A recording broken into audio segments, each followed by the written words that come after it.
Bonjour à tous, bienvenue dans cette interview des bâtisseuses de demain. Aujourd'hui, j'ai l'honneur d'accueillir Steph. Bienvenue Steph. Merci Sandrine, bonjour. Alors Steph, peux-tu un petit peu me partager ton parcours, de bâtisseuse? Comment es-tu devenue entrepreneur? Donc, je m'appelle Stéphane Lorcové, je suis devenue entrepreneur un petit peu en tombant dedans, j'ai l'habitude de dire, car donc j'ai une formation de juriste. À la base, je suis docteur en droit du commerce international et je voulais travailler pour les organisations internationales ou des institutions internationales, ce que j'ai eu la chance de faire. Et il s'avère que j'ai voulu que ça aille un peu plus vite, je pense, dans la façon de travailler. Je voulais voir des résultats concrets et c'est vraiment des très grosses machines. Les choses prenaient un peu de temps. J'ai un petit peu changé ma façon de voir les choses en rentrant justement dans ces gros systèmes. Et en fait, ça m'a fait remettre en question un petit peu l'ensemble de ce que j'avais vu pour ma carrière, pour ma vie. Je vivais déjà au Vietnam à ce moment-là, à Hanoï. Et du coup, je me suis dit, mais en fait, c'est quoi le projet? Qu'est-ce que je veux vraiment faire?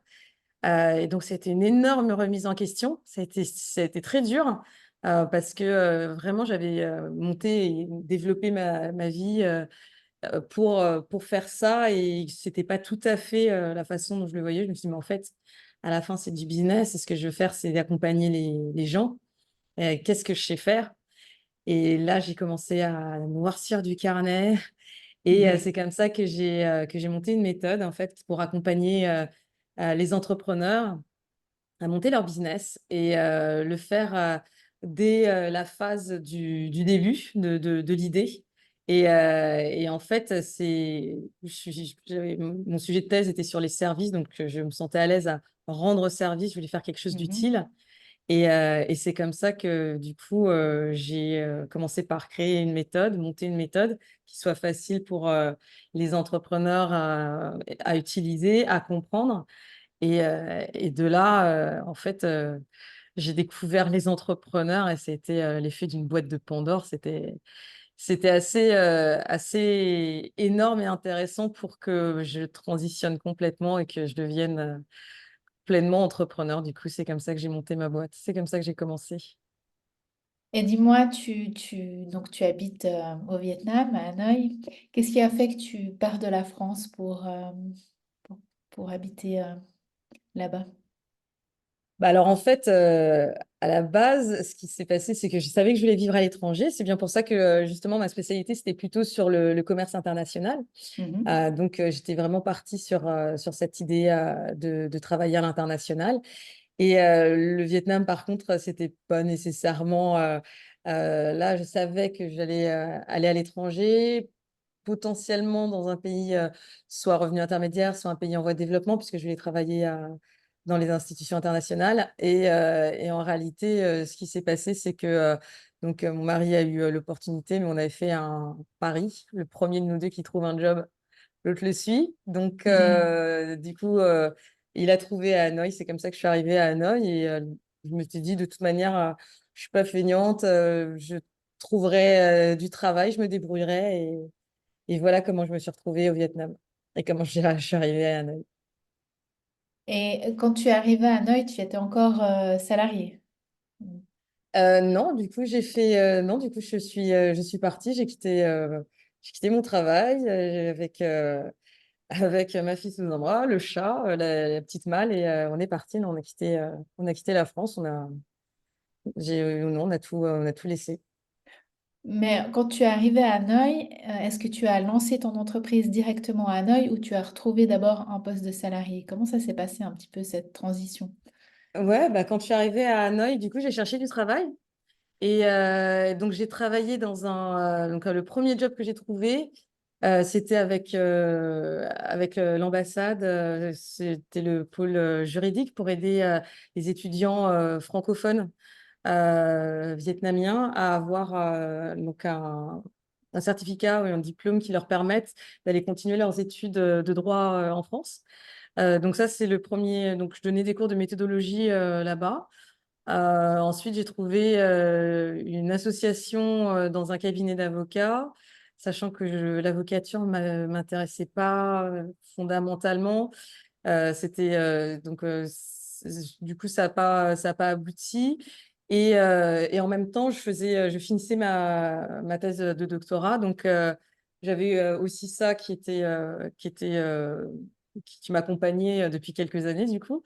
Et donc voilà, donc j'ai eu plusieurs petits boulots que j'ai trouvés, donc en cabinet d'avocat, en enseignement, donner des ateliers, des formations. Mais du coup, j'étais un peu frustrée parce que j'avais pas de vrai boulot, en fait, puisque j'arrivais, le Mhm. dernier boulot que j'avais en France, c'était comme juriste en entreprise. Donc, c'était un peu, voilà, enfin, je voulais un boulot, quoi. Donc, j'étais pas du tout dans une logique entrepreneuriale. Et après, quand j'étais du coup partie, je me suis dit, je vais trouver plus facilement, ça tombe bien que je sois là. Je voyais plein d'institutions, plein d'organisations internationales. Je me suis dit, bah, c'est cool, vu que je suis ici, j'aurai l'occasion de trouver du travail plus facilement dans le domaine qui m'intéresse, de proposer mes services. Et donc, ça a arrivé, mais c'était vraiment une partie de goutte. C'était pas du plein temps. Bon, bah, c'était un petit peu frustrant. Et au final, j'ai eu, donc j'ai soutenu ma thèse, j'ai pu travailler donc pareil avec l'ambassade et en fait c'était le fait d'être déjà au Vietnam était plus pénalisant que d'être embauché de France pour aller travailler au Vietnam. Donc du coup ça compliquait un petit peu plus les choses et en fait j'ai eu bien 2, 3 années comme ça assez compliquées avec des jobs qui étaient délimités, qui étaient pas très concrets, qui du coup m'ont fait me dire que en fait ça me correspondait pas du tout, que c'était pas du tout ça, c'est pas du tout ce que je cherchais.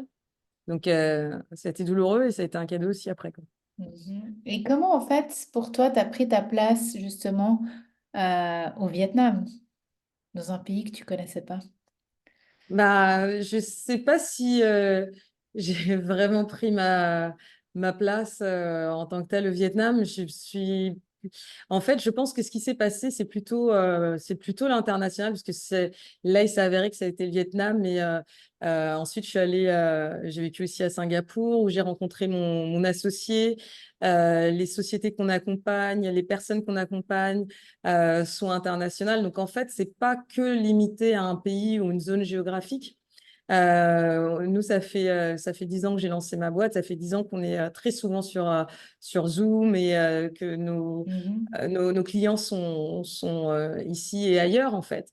Euh, donc, euh, donc, en fait, ce qui m'a permis, enfin, sur le Vietnam en soi, ou sur l'international, ou à l'étranger en soi, c'est vraiment le network, en fait.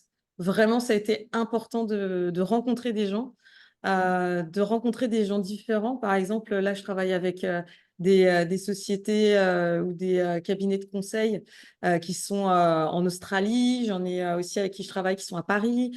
Et du coup, ça fait des réseaux, donc, soit des réseaux de coachs ou des réseaux d'entrepreneurs qui sont vraiment basés partout. Entre guillemets, vraiment, et en fait, ça nourrit énormément. Ça permet d'avoir des solutions, des angles de vue différents. Donc, du coup, c'est pas le Vietnam en tant que tel qui est prédominant. C'est là que je suis basée, bien sûr, mais en fait, ça me permet un peu de rayonner ou en tout cas, ça m'a ouvert sur vraiment l'international et presque le monde, en fait.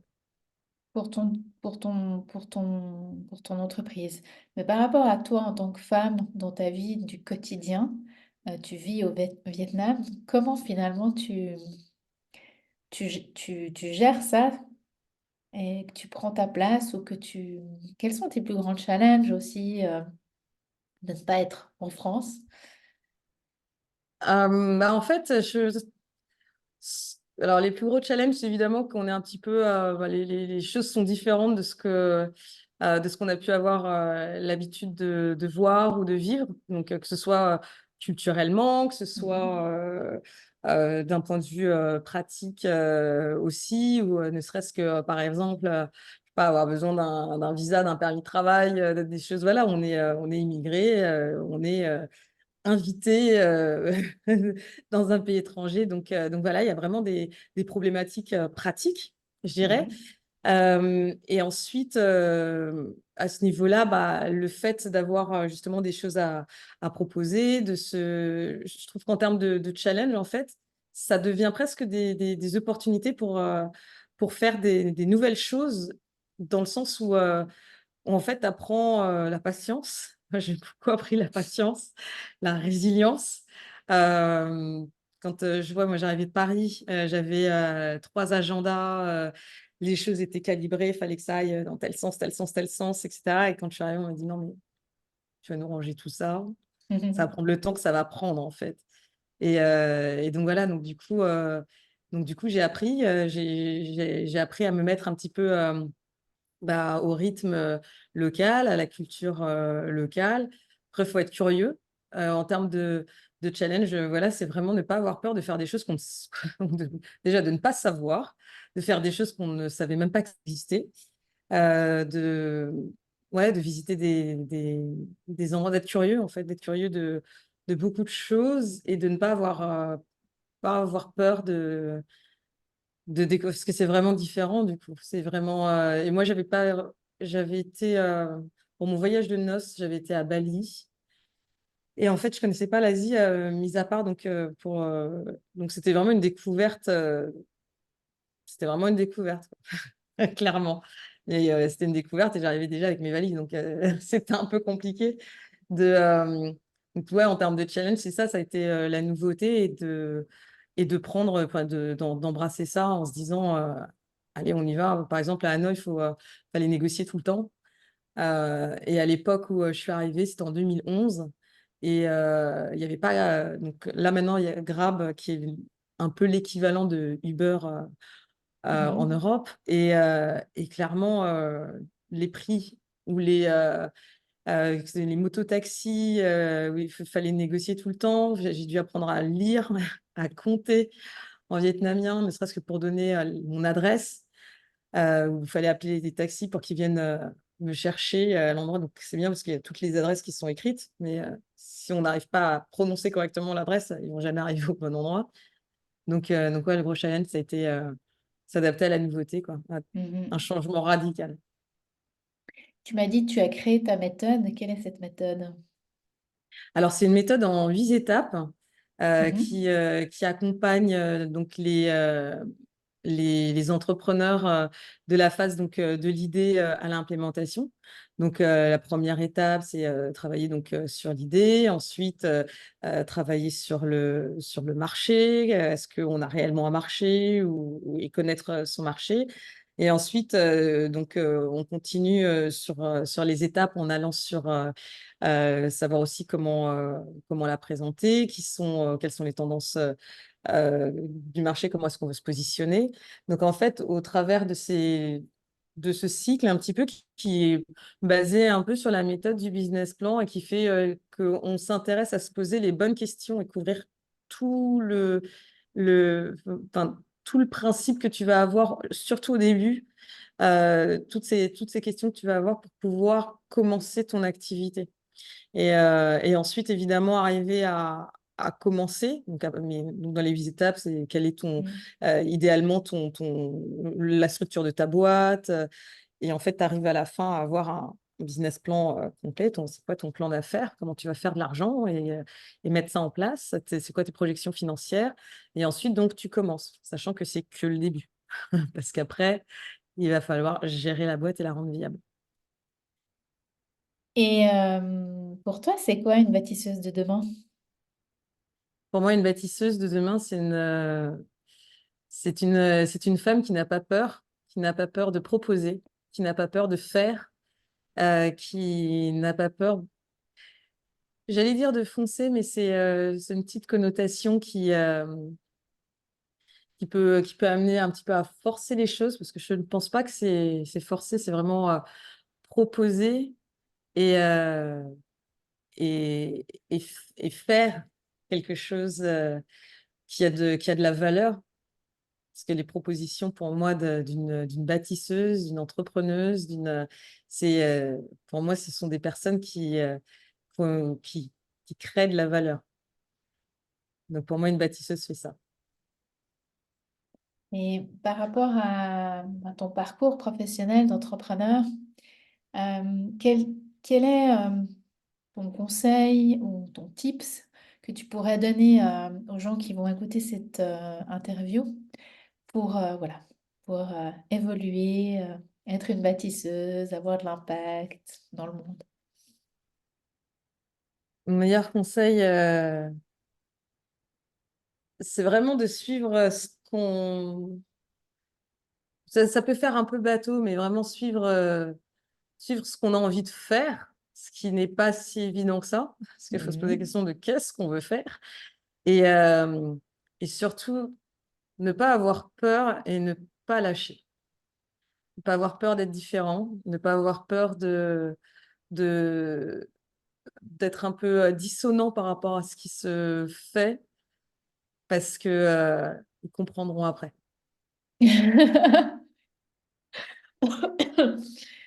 Qu'est-ce que tu entends par là? Comprendrons après.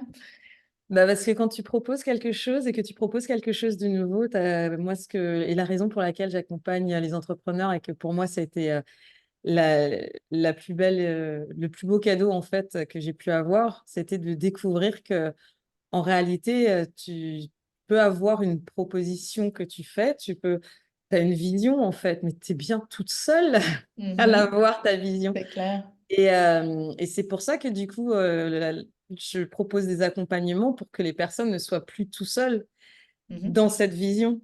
Et que quand tu es tout seul avec ta vision, que tu as envie de proposer quelque chose et que tu dois y aller, c'est dur, c'est long, c'est pénible. Les gens, ils t'attendent pas, ton marché ne t'attend pas.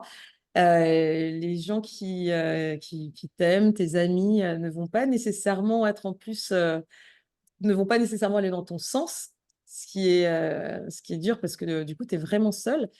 Mais une fois que c'est sorti, une fois qu'on voit ta vision, qu'elle est plus que pour toi, du coup, là, on se dit, ah, c'était ça qu'elle avait en tête, c'était ça qu'elle voulait faire, c'est ça que tu as bâti, c'est ça que tu laisses. Donc, en fait, pour toi, une bâtisseuse qui désire justement prendre sa place, avoir de l'impact, doit se faire accompagner. Ou Et je pense c'est... que au final, tu n'es pas seul. Et Ouais. savoir que, tu vois, tout à l'heure, on parlait du réseau, Mhm. on parlait des rencontres. Mhm. On parlait, pour moi, on est tous, on peut tous contribuer déjà, on peut rencontrer des bâtisseuses et reconnaître que ça Mhm. en est. Et savoir, tu vois, on peut avoir un échange comme ça aujourd'hui et puis qui amène d'autres rencontres et d'autres possibles je sais, collaboration ou autre, peut-être pas, juste même Mhm. d'échanger, tu vois, ça peut avoir un impact. Et ouais, en effet, je pense que c'est pas nécessairement être accompagné, c'est laisser la place à ça. Très bien. Ouais, je suis d'accord. Et je pense que notre réseau, c'est notre plus grande force et de continuer à grandir ce réseau, en fait, tout le temps, d'être tout le temps ouverte à ça. C'est ça, Oui. laisser la Et, place à ça, ouais. une autre question pour toi. Donc, les bâtisseuses de demain, pour moi, c'est aussi montrer le chemin aux futures générations, donc ouvrir les possibles, comme l'ont fait nos mères, nos grands-mères avant nous. Donc, pour les nouvelles générations, quel serait aussi ton conseil, ton tips pour les jeunes, je dirais, ils sont plus jeunes que... Bah, pour les jeunes, se dire que tout est possible, que c'était, je crois que c'est Cavana qui disait on est libre à la longueur de nos chaînes. Donc, voilà, allez-y et c'est vraiment ouais, sky is the limit. Je crois vraiment que il y a encore plus de possibilités pour les nouvelles générations. Elles ont des hashtags MeToo qui sont passés par là. Elles ont la possibilité d'avoir la prolongation de leur cerveau sur leur application Google de leur smartphone. Soyez plus smart et sachez utiliser tous ces outils qui permettent d'impacter et de montrer justement ce que vous avez à proposer, ce que vous voulez faire et ne pas se limiter. Ne pas se limiter. Ça sera notre dernier mot de la fin. Merci beaucoup, en tout cas, Steph, pour ce partage. Est-ce Merci qu'il y a, Sandrine pour l'invitation. est-ce qu'il y a encore un dernier message que tu aimerais passer ou... Ben moi, je suis déjà, je suis ravie d'avoir pu participer et d'échanger avec toi. Je suis aussi très, je trouve le terme des bâtisseuses de demain vraiment inspirant.